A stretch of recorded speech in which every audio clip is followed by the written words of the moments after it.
할렐루야. 주 예수님 은혜 안에서 평안하셨습니까? 계속해서요. 주 예수님 재림 징조에 대한 말씀을 42번째 말씀을 드리려고 합니다. 먼저 본문의 말씀을 보겠습니다. 구약성경 다니엘서 9장 27절인데요. 그가 장차 많은 사람으로 더불어 한 이레 동안에 언약을 굳게 정하겠고 그가 그 이레의 절반에 제사와 예물을 금지할 것이며 또 포악하여 가정하는 것이 날개를 의지하여 설 것이며 또 이미 정한 종말까지 진노가 항폐케 하는 자에게 쏟아지리라 하였느니라. 아멘. 이 시간에는요. 적그리스도의 그 출현에 대한 배경인데요. 구약성경 다니엘서와 신약성경 요한계시록을 살펴보면은요, 성경이 증거하는 적그리스도의 그 출처를 찾아볼 수가 있는데요. 첫 번째는 한 일의 언약을 맺는 자가 바로 적그리스도입니다.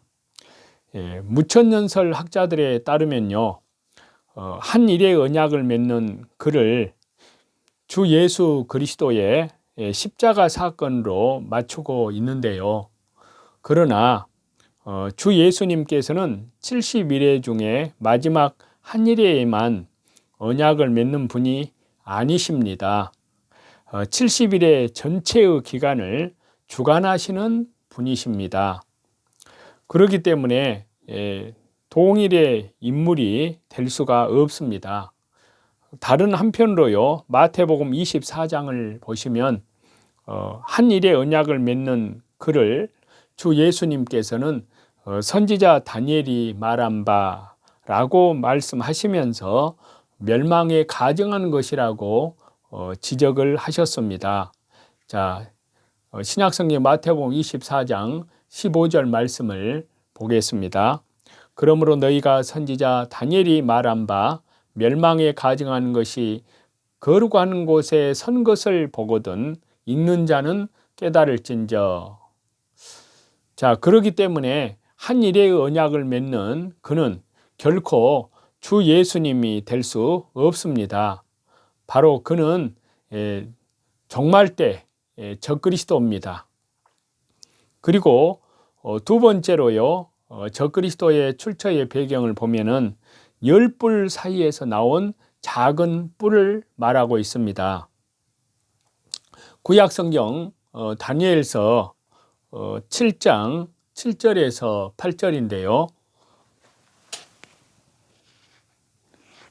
내가 밤 환상 가운데 그 다음에 본 넷째 짐승은 무섭고 놀라우며 또 매우 강하며 또 쇠로 된 큰 이가 있어서 먹고 부서뜨리고 그 나머지를 발로 밟았으며 이 짐승은 전에 모든 짐승과 다르고 또 10뿔이 있더라. 내가 그 뿔을 유심히 보는 중에 다른 작은 뿔이 그 사이에서 나더니 첫 번째 뿔 중에 셋이 그 앞에서 뿌리까지 뽑혔으며 이 작은 뿔에는 사람의 눈 같은 눈들이 있고 또 입이 있어 큰 말을 하였더라. 다니엘이 본 여기에 이상은요, 네 짐승의 환상인데요. 첫째 짐승은 사자와 같은 바벨론을 상징하고요. 둘째 짐승은 곰과 같은 메대 바사를 상징합니다. 셋째 짐승은요, 표범과 같은 헬라를 상징하고요. 넷째 짐승은 천리와 같은 로마를 상징합니다. 여기에서 한편으로 보면요, 천리를 가진 짐승이 10뿔을 가지고 있는데요. 그 뿔 사이에서 한 작은 뿔이 나옵니다. 그 뿔이 곧 적그리스도를 상징합니다. 그래서요, 이 다니엘 선지자의 성령님의 감동을 따라 그 예언을 한 그 말씀을 잘 보시면 넷째 짐승이 가진 10뿔 사이에서 작은 뿔이 나오는 것으로 그렇게 말씀을 하고 있습니다. 자, 그 말씀을 보겠는데요. 다니엘서 7장 24절에서 25절입니다. 그 10뿔은 그 나라에서 일어날 10왕이요 그 후에 또 하나가 일어나리니 그는 먼저 있던 자들과 다르고 또 새 왕을 복종시킬 것이며 그가 장차 지극히 높으신 이를 말로 대적하며 또 지극히 높으신 이의 성도를 괴롭게 할 것이며 그가 또 때와 법을 고치고자 할 것이며 성도들은 그의 손에 붙임 바 되어 한 때와 두 때와 반 때를 지내리라. 자, 이 말씀은요, 다니엘이 본 환상의 내용에 대한 설명인데요. 여기에서 10뿔은 넷째 짐승인 천리로 상징되는 로마에서 일어날 10왕이라고 말씀하고 있습니다. 그 10왕 사이에서 한 작은 뿔이 일어나게 되는데요. 그가 적그리스도임이 계속되는 설명에서 그렇게 기록되어서 말씀하고 있습니다. 또 한편으로요, 이 작은 뿔은 하나님을 대적하고 또 지극히 높으신 하나님을 성도들을 괴롭게 할 것이고 또 성도는 그의 손에 붙임 바 되어서 한 때와 두 때, 반 때, 그러니까 3년 반을 지내게 되리라고 그렇게 미리서 예언해서 말씀하고 있습니다. 또 적그리스도의 출처의 세 번째를 보면요, 7머리 10뿔을 가진 짐승입니다. 자, 신약 성경 요한계시록 17장 9절에서 13절을 보겠습니다. 지혜 있는 뜻이 여기 있으니 그 7머리는 여자가 앉은 7산이요 또 7왕이라 다섯은 망하였고 하나는 있고 다른 하나는 아직 이르지 아니하였으나 이르면 반드시 잠시 동안 머무르리라. 전에 있었다가 지금 없어진 짐승은 8번째 왕이니 7 중에 속한 자라. 그가 멸망으로 들어가리라. 내가 보던 10뿔은 10왕이니 아직 나라를 얻지 못하였으나 다만 짐승과 더불어 임금처럼 한동안 권세를 받으리라. 그들이 한 뜻을 가지고 자기의 능력과 권세를 짐승에게 주더라. 자, 사도 요한은요, 바다에서 올라온 짐승으로부터 7머리와 10뿔이 있음을 보았습니다. 그리고 그 짐승의 설명을 7머리는 이 말씀에서 7산이요 또 7왕이라고 합니다. 그렇게 해석을 해주면서 짐승의 머리 위에 있는 7머리의 정체를 밝혀주고 있는데요. 이어지는 천사의 설명은 다섯은 망하였고 하나는 있고 다른 하나는 아직 이르지 아니한 왕으로 더욱 구체적으로 분명하게 제시해서 설명해 주고 있습니다. 자, 그렇다면 천사가 설명한 7왕의 정체는 무엇일까요? 상당수의 학자들이 이 요한계시록 기록 당시에 로마 제국의 왕위 계승자들을 중심으로 해결하려고 많은 시도를 하였는데요. 이들은 7째 왕을 타이터스의 환생기록이라고까지 라고 말을 했습니다. 자, 이러한 시도는요, 짐승에 대한 전체적인 문제를 해결하지 못합니다. 또 다른 한편으로요, 7머리를 로마의 황제들로 볼 경우에 7머리는 여자가 앉은 7산이라는 말씀에 의해서 거부가 됩니다. 이 경우에 여자를 마지막 때에 있을 배도하는 교회로 볼 때 타락한 교회는 로마 황제만 타고 앉아 있어야만 하기 때문인데요. 7머리는 여자가 앉은 7산이라는 표현을 감안할 때 이는 마지막 때에 배도하는 교회가 타고 앉을 세력을 묘사하는 것입니다. 그러므로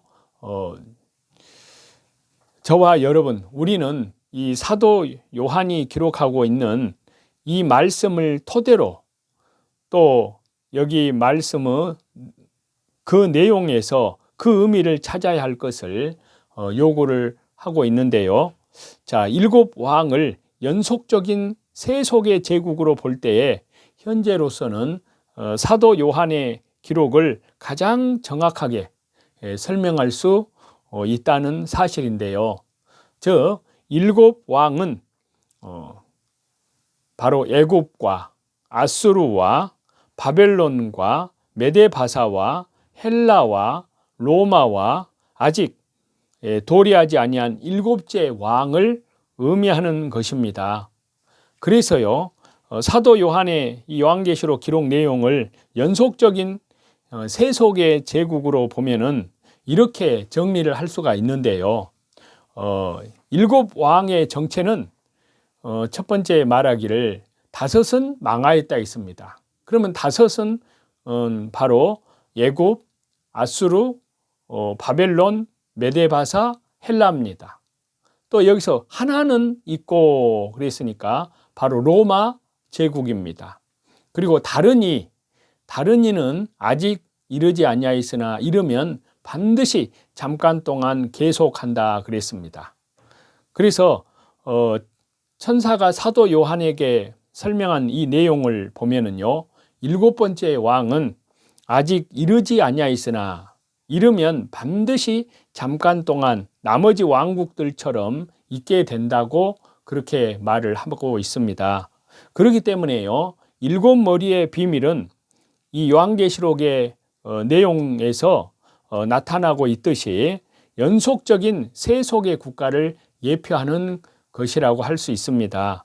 그런데 바로 우리가 살고 있는 지금 이 시대에 유럽연합 EU가 결성됨으로 말미암아 이 말씀의 의미가 분명하게 드러나게 되었습니다.